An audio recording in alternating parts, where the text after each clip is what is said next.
ଦେଖନ୍ତୁ ଆଉ କେତେ ପରିମାଣରେ ଦେଖନ୍ତୁ କ୍ଷୟକ୍ଷତି ହେଇଛି। ଗତକାଲି ରାତି ଘଣ୍ଟେ ବେଳକୁ ଯୋଉ ଅଦିନିଆ ବର୍ଷା ଯୋଉ ପବନ ଘଡଘଡି ସହ ଯୋଉ ବର୍ଷା ତାଣ୍ଡବ ସୃଷ୍ଟି କରିଛି ଦେଖନ୍ତୁ। ଆଉ ଏ ମା ଏଇଠି ଏ ଘରେ ରହୁଥିଲେ। ଏ ମାଙ୍କର ଆଉ ସ୍ଵାମୀ 2 ମାସ ମାତ୍ର ହଉଛି ତାଙ୍କେ ମରିକି। ଆଉ ଏମାନେ ବହୁତ ଦୁଃଖରେ ବଞ୍ଚୁଥିଲେ। ସେମାନେ ମୂଲିଆ ଯାଇକି ବଞ୍ଚୁଥିଲେ। ଦେଖନ୍ତୁ ତାଙ୍କର ଘର ଯୋଉ ଟିଣ ଉଡେଇଲା ପରେ ତାଙ୍କ ଘର ଭିତରେ ଯୋଉ ପ୍ରକାର ଭାବରେ ବର୍ଷା ପାଣି ପଶିକି ଯୋଉ ଭଳିଆ ତାଣ୍ଡବ ସୃଷ୍ଟି କରିଛି ପବନ ବର୍ଷା ଦେଖନ୍ତୁ।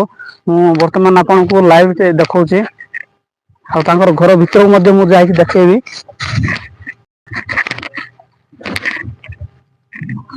ଦେଖନ୍ତୁ କୋଉ ପ୍ରକାର ଭାବରେ କ୍ଷୟକ୍ଷତି ହେଇଛି ଦେଖିପାରୁଥିବେ।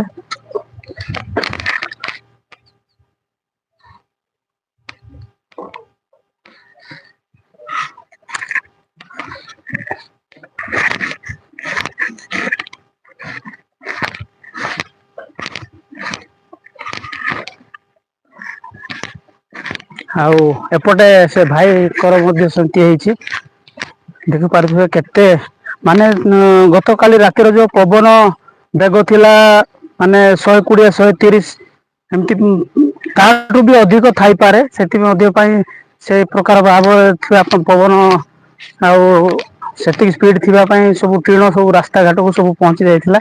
ଯୋଉ ପ୍ରକାର ଭାବରେ ଉଡେଇ ଦେଇଛି ଦେଖନ୍ତୁ।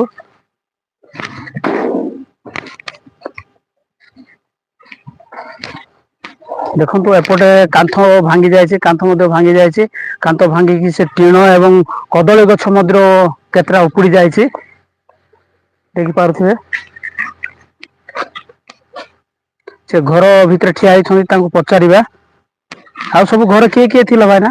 ଘରେ ପିଲା ସବୁ ଥିଲା ଯେ ଧାଇଁ ପଡି ଦେଖନ୍ତୁ କେତେ ତାଙ୍କୁ ବାଧୁଛି କେତେ କଷ୍ଟ ହଉଛି। ତାଙ୍କେ କୋଉ ପ୍ରକାର ଭାବରେ କାନ୍ଦିକି କହୁଛନ୍ତି। ଦେଖନ୍ତୁ ତାଙ୍କର ଲୁଗାପଟା ସବୁ ଅଛି ସବୁ ଉଦା ହେଇଛି।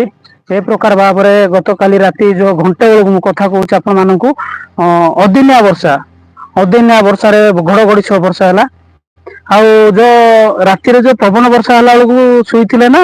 ନାଇଁ ଆମେ ଟିକେ ଜଷ୍ଟ ଟିକେ ଆଉ ଗାଈ ଘର ଟିକେ ଇଆଡେ ଚଢିକି ଆମେ ବସିଥିଲୁ ଟିକେ ବସିଛୁ ଆରମ୍ଭ ହେଲା ଆଉ ଟିକେ ଶୁଇଛୁ ତ ମୋର ଟାଣି ଦେଖନ୍ତୁ କହୁଥିଲେ ଆଉ ଆଉ ସରକାରଙ୍କୁ କଣ ଅନୁରୋଧ କରୁଛନ୍ତି? ସରକାରଙ୍କୁ କଣ ଆଉ ଦିଅନ୍ତୁ ବୋଲି ଆପଣ ଭାବୁଛନ୍ତି? ସରକାର ଯଦି ଦେବେ ନା କେମିତି ଆମେ ଗରିବ ଲୋକ ଆଜ୍ଞା ଆମେ ସରକାର ତ ଦେବେ ଗ୍ୟାରେଣ୍ଟି ଆମେ କଣ ଯାହେଲେ ମଧ୍ୟ ଦେବେ ଆଗର କି କଣ କି କରିବା ପାଇଁ କୋଉଠୁ କରିବା ଆମେ? ଦେଖନ୍ତୁ କହୁଥିଲେ ତାଙ୍କେ ନିଜେ କହୁଥିଲେ ଆଉ ସରକାରଙ୍କୁ ମଧ୍ୟ ସେ ଅନୁରୋଧ କରୁଛନ୍ତି। ବର୍ତ୍ତମାନ ମୁଁ ଲାଇଭ ଆପଣଙ୍କୁ ଦେଖେଇଲା ପୂର୍ବରୁ ଆଉ ଆର ଆଇ ମଧ୍ୟ ଆସିଛନ୍ତି। ମୁଁ ଆର ଆଇ ସାର୍ ଙ୍କୁ ପଚାରି ବୁଝିବି।